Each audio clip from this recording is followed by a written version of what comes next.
Hello, friends and fellow bibliophiles. Welcome back to Kat's Novel Adventures. If you notice, there's nothing behind me.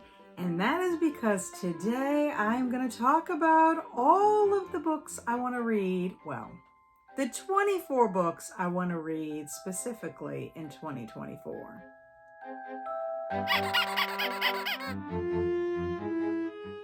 The 24 books that I chose for my 2024 list are all books that either I did not get to in 2022 or 2023.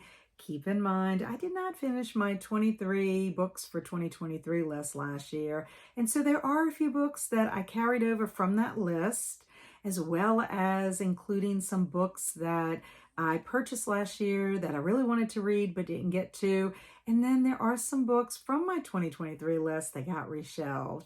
And it's just because I was not in the mood to put them on the list. I'll be honest. I really want to make a good attempt at reading these 24 books. And some of them I'm just like, I don't want to read them this year.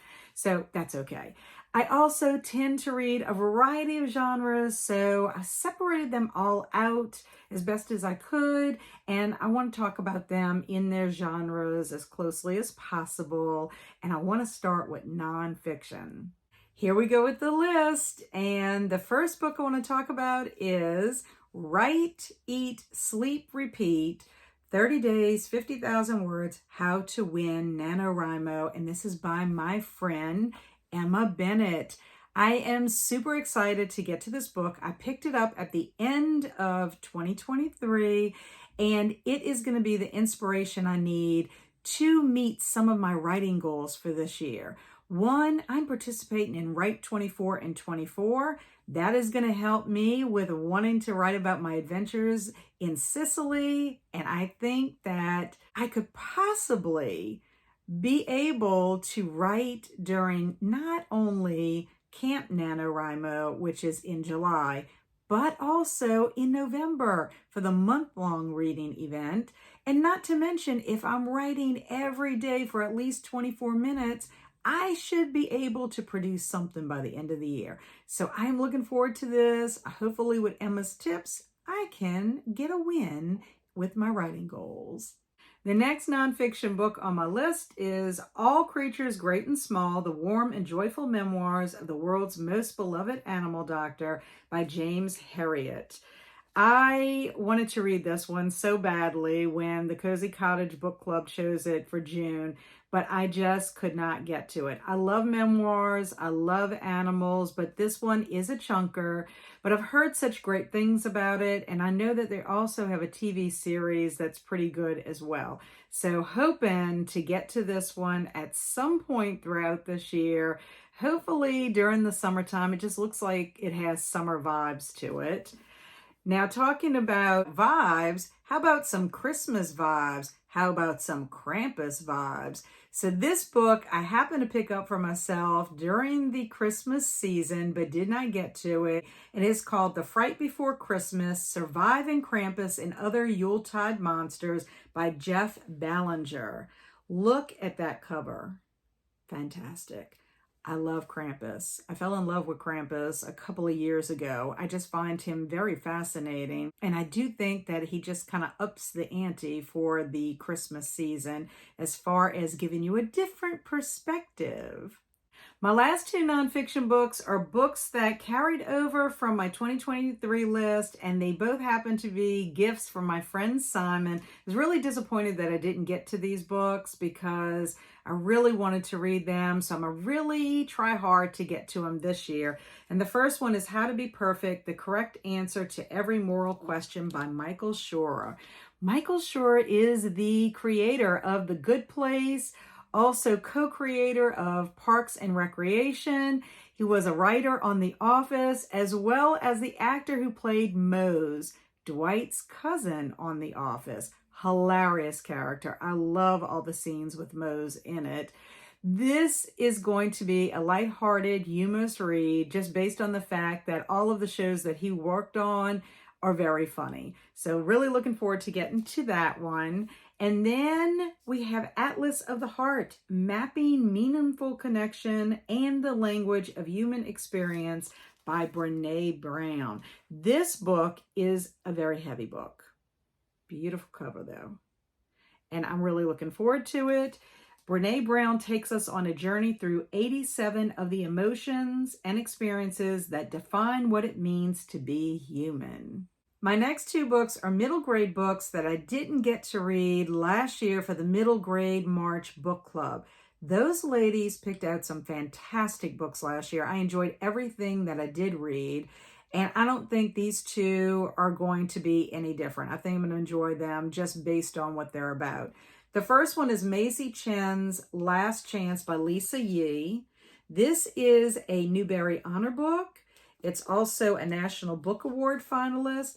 And it is about 11-year-old Maisie Chen who visits her estranged grandparents who own and run a Chinese restaurant in Last Chance, Minnesota. As her visit lengthens, she makes unexpected discoveries about her family's history and herself. And then the second one is about 3 orphan girls, a pair of pink slippers, a lifetime in the spotlight. It is a classic that has captivated generations, and that is Ballet Shoes by Noelle Streatfeild. From what I understand, Noelle Streatfeild has written a bunch of books about different type of shoes, so I'm really interested to check this one out. Both Ballet Shoes as well as Maisie Chen's Last Chance are both what I would consider realistic fiction. There are 3 young adult books on my list, and the first one is The Forest of Hands and Teeth by Carrie Ryan. This book was sent to me last year by my fantastic friend Crystal at Fiber Artsy, and I'm very excited to get to this one this year because it's about zombies. So I'm hoping to read it during Zombie-thon in May. And then the next 2 books are books that I carried over from my 2023 list. And the first one is Akata Witch by Nnedi Okorafor. This is a fantasy. I really wanted to get to this one last year, but I just could not fit it in. I found out about this book from Gretchen Rubin. And then last but certainly not least is In Every Generation by Kendar Blake. And this says, into every generation a slayer is born. The next generation starts now. I am a fan of Buffy the Vampire Slayer, so I'm very excited to get to this one. I heard about this book on Elizabeth's channel, Elizabeth Sagewood. She is also a fantastic friend. And I'm just going to say, if you have never visited Crystal or Elizabeth's channels, please check them both out because they have wonderful content and they always have some fantastic books to recommend to you. As far as I know, there is only one romance on my list. It's not to say that some of the other books don't have romantic elements to them, but I know for a fact this is a romance because it says, an utterly addictive, feel-good, festive romance to fall in love with this Christmas. And that is A Christmas Truce by my friend Emma Bennett.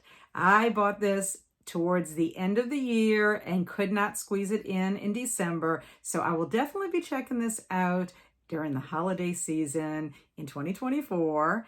And then another book that I didn't get to for the Cozy Cottage Book Club is one that's a little bit spookier, and it is called The Ghost and Mrs. Murr by R.A. Dick.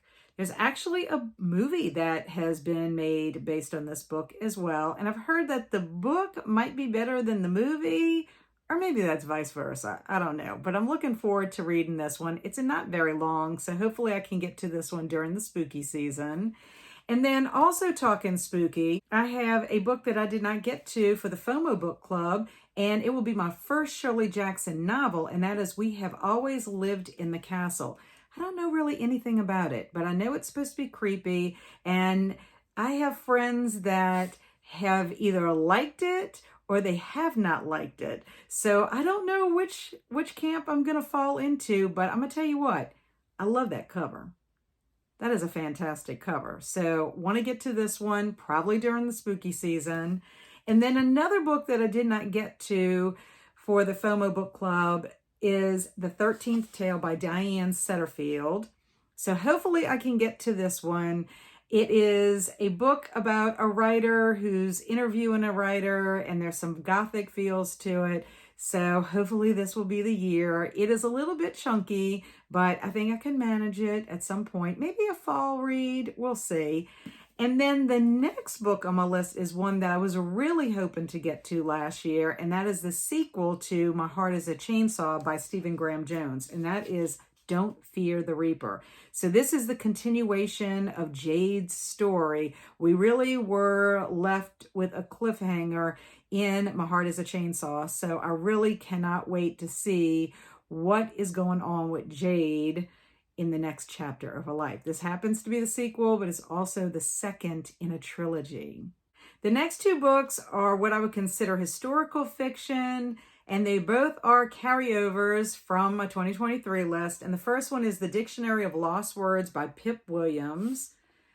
I'm pretty sure I heard about this book from Instagram, and then when I was shopping at Barnes & Noble's with my niece Emma back in 2022, I happened to spot it. It has a fantastic cover, so I really like what the story is about, so want to get to this one.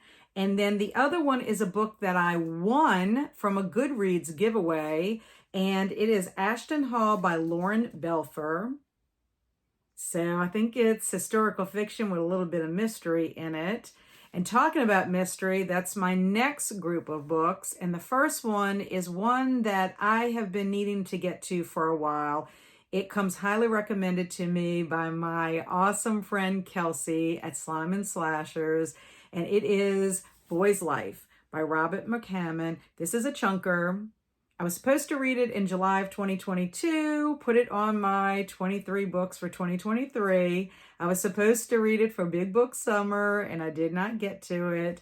But I am hoping this is going to be the year because Kelsi loves Robert McCammon, and this is one reason, is this book, Boy's Life. So I've heard lots of great things about it, so hopefully I can get to it this year. Other mysteries that we need to talk about are Armadale. This is Victorian literature by Wilkie Collins. I have not read anything by Wilkie Collins. I happened to pick this up at a Friends of the Library sale, so hoping to get to this maybe in Victoria, maybe in Victober or perhaps before then. And then another mystery that has to do with an author that I really enjoy reading is The Mystery of Mrs. Christie by Marie Benedict. I picked this up from Second and Charles. It's about the time that Agatha Christie went missing. I believe it was like 11 days. And then next on my list is another book that I picked up, I want to say at Second and Charles, and it's called Richard Osman, The Thursday Murder Club. Well, Richard Osman is the author, but it's The Thursday Murder Club. I don't really know anything about it except that I heard about this on someone's channel and I was like, you know what? I'm going to get this book. It was a great deal. And then the next one that I think has some kind of mystery to it, not really sure, but it's about a hitman. And it says this spectacularly riveting novel is part war story, part love letter to small town America and the people who live there. And it features one of the most compelling and surprising duos in King's fiction who set out to avenge the crimes of an extraordinary evil man. So this is Billy Summer by Stephen King. I wanted to read this chunker also for Big Book Summer and did not get to it. So this will be the year. My final two books on my 2024 list were both carried over from my 2023 list, and the first one is A Winter Haunting by Dan Simmons. I haven't read anything by Dan Simmons, so I'm looking forward to finally getting to something by him. I know that he's written The Terror, and that is on my radar as well. But this one is a haunted house story with supernatural vibes. I am not going to read it anytime soon. I think I'm going to save it for around November, December when it gets cold again. And then my last book is actually a collection of stories, and I've already read one story, and that is If It Bleeds, and that came from the If It Bleeds collection by Stephen King. I have been needing to read Mr. Harrigan's Phone for 2 fall seasons, and I have failed both fall seasons. Now, I did get to read If It Bleeds because I was prepping for Holly. I need to read the rest of the collection. So that is my plan for this year. So this is my last book that I am mentioning for my 24 books for 2024. I really do think I made some good choices for my 2024 list. What about you? Do you think I made some good choices? Have you read any of these books? If so, did you like them? Do you think I'm going to like them? Let me know in the comments below. As always, thank you for stopping by. I really appreciate you watching. It means a great deal to me. And until our paths cross again, stay amazing and be adventurous.